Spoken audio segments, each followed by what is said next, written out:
Just 3 years ago, she had never been in an airplane because of a fear of flying. Now 25-year-old Jessica Cox is a licensed pilot, which is pretty incredible considering she was born with no arms. Les Trent with her story of triumph and courage.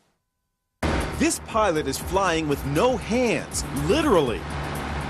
Jessica Cox is the nation's first and only licensed pilot who has no arms. When I tell people that I'm a pilot, they're like, what?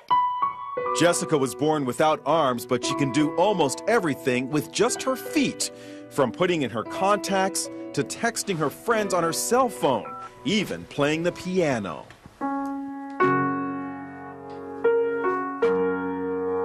Jessica has a black belt in Taekwondo.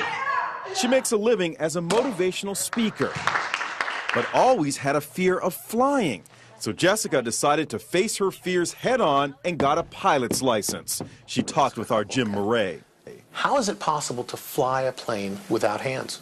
You know, it's even hard for me to believe when I'm talking about them. You just do it. Jessica invited us up for a spin high above the Arizona desert. Her lucky flying shirt reads, "Look, Ma, no hands." She showed us how she controls her plane. And I would have my right foot right here on the yoke and my left foot here on the throttle. And I'm using my big toe to push on the push-to-talk switch. So you feel perfectly safe? I do, yes. Is there any issue of safety at all? You know, there's not. After, an hour, just like driving with her in a car, after an hour or so, you don't even really realize she has no arms.